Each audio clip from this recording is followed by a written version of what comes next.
Come on, man, I'm bored. Play some freaking video games already. Sorry, man. I can only play Crash Team Racing so much. After I'm done moving in, though, I'll probably play a little bit more. Well, Raph and I are off to the library. You want me to get you a movie or anything? Okay. Well, don't do anything crazy. Oh, you know me. I'll just wait here. Hey, man, where you at?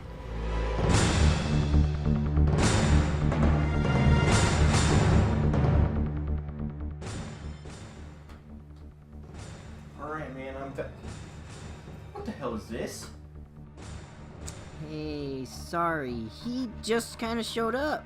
What can you do? Well, at least you picked a badass game. The Capcom classic Resident Evil 2 was a gift to me by my badass brother back in the day. And I felt like a rebel, a 4th grader in 1998 with a zombie game filled with blood, guns, and kick-ass action.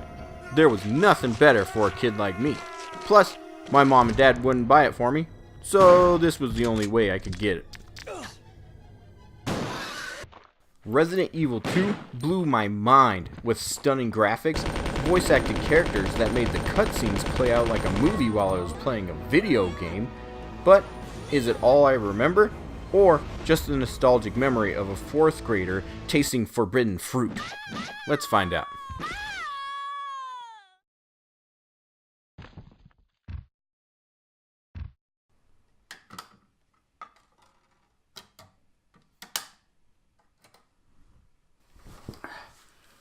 Resident Evil 2 is a crazy game with 4 scenarios to play through. The intended scenario is to play as Leon and then Claire, so that's the way we're going to go about this. A bizarre incident occurred in the outskirts of an American suburb called Raccoon City. The game starts with a brief recap as to what happened in the first game. And you might be wondering why we're starting here. That's because this is where I started, and the remake is getting ready to come out in January, so it's a fun game to revisit before we get an upgrade. The case was apparently closed, thanks to the efforts of Long story short, zombies. And some dummies are making even bigger, badder zombies. Always a good thing, I guess.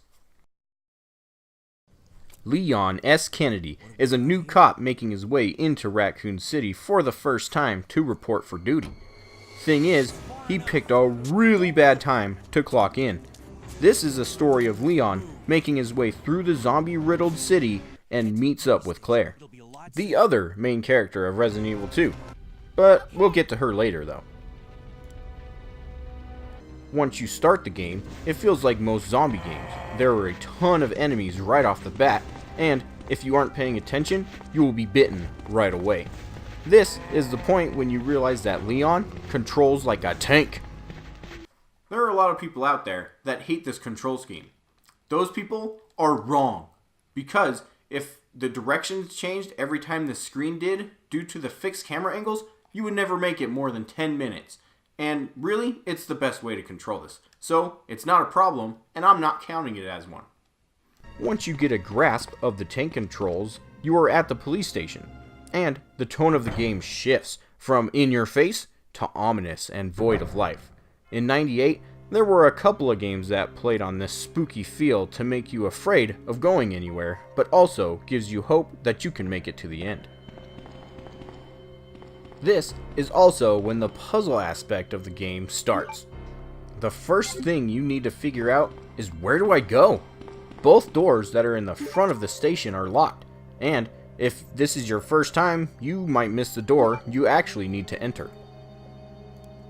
There are a lot of scenarios in Resident Evil 2 that are pretty similar to this, and they are what set this apart from most horror games. Then, this game gets into high gear when you run into a licker for the first time.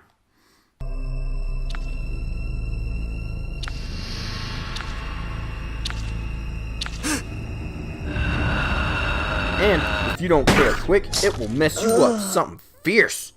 Let's move on though. If I talk about every enemy you come across in Resident Evil 2, we'll be here all day because there are monsters and different types of zombies everywhere in this game, and they all pose a challenge, even the normal zombies. The reason for that is the game withholds a lot from the player. You start with only 8 slots to carry items through the whole game, meaning if you wanted to carry, say, a pistol, some ammo for your pistol, a shotgun, some ammo for your shotgun, and a couple of herbs to heal yourself when crap hits the fan, you are now left with 2 slots, and you always need a key of some sort to progress. That's an extra space you don't have, and if you happen to come across anything that you need, but you have no space, you just need to make a trip to the chest found in most save rooms. And these chests are amazing! You can leave anything you want in the chest, and it will be in the next chest you find. I wish I had something like this at home.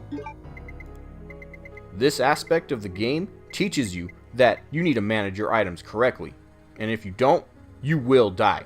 You need to avoid zombies and save every last bullet you have, just for those situations when one bullet could make all the difference. A little ways into the police station, and you run into Claire again. You know, the only other living person. Leon suggests that we try to find other survivors and pieces out. So, the search for life has begun. After a lot more back and forth, finding new keys, unlocking old doors, and finally making your way to a new part of the station. The basement! And, as we all know, basements are creepy, let alone ones that are filled with zombies. This one seems okay. I mean, the scariest thing down here is the haunted PS1, and that's not bad. Yeah. This is when Leon meets the lady of his dreams, Ada. Lady in red is dancing with me. Then you fight a couple more things, including whatever the hell this thing is.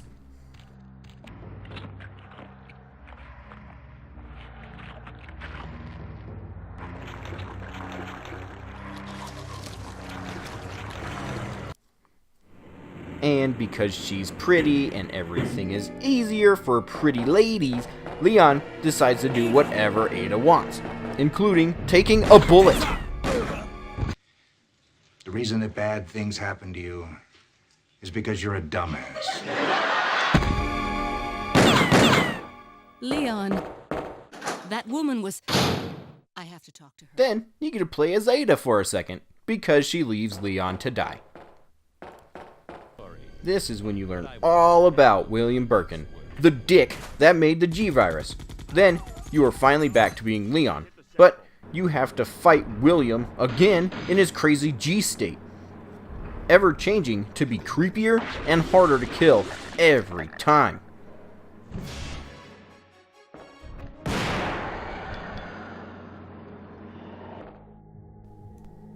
Now, Leon is in the Umbrella secret labs under the city, and after doing some back and forth with doors, monsters, puzzles, you learn the truth about Ada.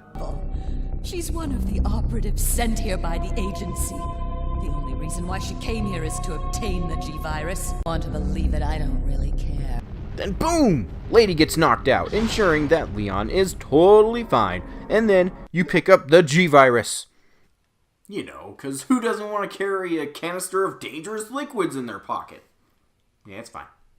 Then Leon and Ada have a little heart-to-heart about how she's really a crazy bitch that is just trying to take the G-Virus. Then, oh no! Yes, there's even a little bit of soap opera acting in this game. Too late, Leon. We both know it. No! I promise you that we would escape. You just have to help me out here. Ada! Then, it's to the final boss for Leon. And the only bit of advice I can give for this part, bring the Magnum with at least 12 rounds, and you could take William Birkin out for good.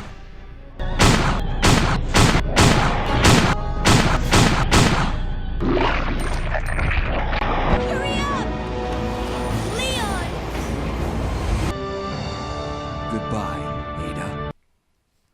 And when the game gives you the opportunity to make a new save file, do it! It is the only way to get the whole experience of this story. And now we gotta change to Claire's disc.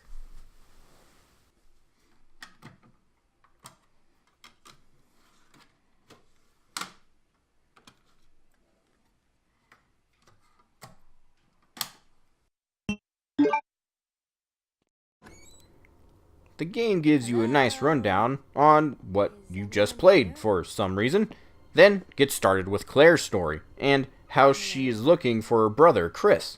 He is from the first game, in case you didn't know that. Just like Leon, Claire is thrown right into the thick of it, but, of course, you're on a different path than before. The game puts you right next to the station this time, so you can just jump right in, instead of having to learn the ropes on the way. The first real problem Claire runs into is in the form of Mr. X. I know, this dude sounds like Mr. T's reject cousin or something, but don't let his plain looks fool you. He is going to chase you down all game long and hurt you at least a little bit every time he bursts onto the scene. I feel this is the time to bring up one of my complaints with this game. All of the puzzles are just a repeat of what they were for Leon. They just happen in a different order. I really wish they could have made a whole new set of puzzles for Claire to tackle. But at the same time, you get to see the other side of the story, which is a really fun aspect, and I wish more games would do something like this. One thing that you never see as Leon, though, is the police chief in his office. This dude is creepy as all get out, and through a lot of reading and investigating, you learn he has been helping Umbrella ever since the events of the first game. This gotta pay. Before that happens, though, you meet Sherry, a little girl who is the daughter of William and Annette Birkin, and you get to play as her the same way you did the first time you controlled Ada. So, yet again, I wish there was new puzzles the second time through. Then, you get to run into the Ray of Sunshine, known as Chief Irons, again. But don't worry, karma hits him like a freight train. What the?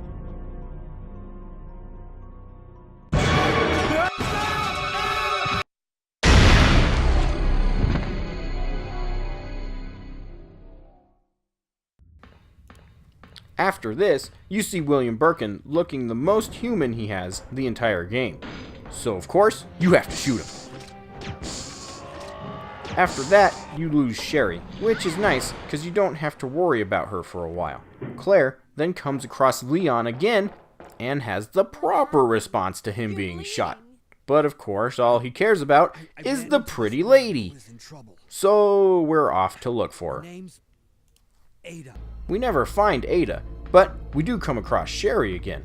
And this is when her short ass gets annoying.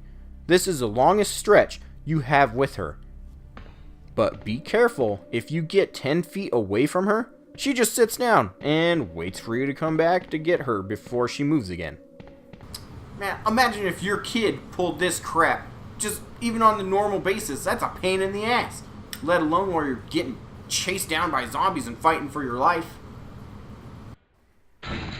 Claire and Sherry get separated again while in the middle of the Umbrella secret base. When you do see Sherry again, she is about to get smushed by Mr. X. But a bit of quick thinking on Claire's part has her tricking Mr. X into a lava pit, T2 style.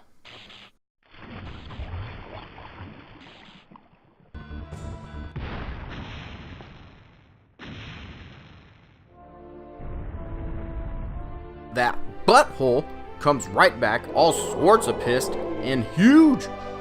You need to dance around him for a bit as he tries to kill you. After a while, a random person drops a rocket launcher down to you, and you can blow Mr. X to hell. You lose, big guy. You've killed the big bad, and it's time to leave now, right? Nope. William Birkin's ever-changing body has made it onto the train, and it's your job to kill that SOB. but again, he is stupid easy to dispatch. And then we get a happy ending of Leon, Sherry, and Claire being okay. I have. Resident Evil 2 is a great game, and I'm going to try really hard to be impartial while judging this game, even though it's been one of my favorites for about 20 years now. First, let's talk about the story. I love the way Resident Evil 2 is written. It is told in such a way that you can really lose yourself in the details if you take the time to. And the way both characters' stories intertwine is beautiful and intriguing throughout the whole game. Story doesn't mean a lot though if playing the game isn't any fun. Luckily, that is not a problem with Resident Evil 2. The tank controls are the perfect way to control the characters for how the game is presented, and the shooting and puzzle solving are easy and fun to handle. All of the characters are serious in a way that is lighthearted at the same time. And even though I took them way too seriously when I was 10, I'm still able to enjoy their over-the-top acting now that I'm 30. Plus, the unlockables in this game can keep you coming back for more. With extra modes, unlockable weapons, and costumes, it will take a long time to complete Resident Evil 2. But as much as I think this is one of the best games ever made, there are still flaws here and there. The fixed camera angles can get you in trouble from time to time with enemies walking in front of it. I found myself blindly firing way more than I should have. There's also the fact that you can't just flip a 180 and turn around like in Resident Evil 3. This led to me getting hit a lot of times just because my character couldn't turn quickly enough. And lastly, the repetitive puzzles can get old. I wish the two scenarios were just a little bit more different so you weren't covering so much of the same ground twice. Overall, Resident Evil 2 is a solid game, and it's aged like a fine wine. Sure, it's ugly by today's standards, but it is so much fun to revisit. And I think Resident Evil 2 has earned itself a respectable 7.5 out of 10. A must-play on my list for sure. Well, thanks again for stopping by and watching another one of my videos. And if you'd like to subscribe, go ahead and hit that sad logo button. And if you want to watch any of my other videos, just click on one of these playlists. Hopefully you enjoy it, and I'll see you soon.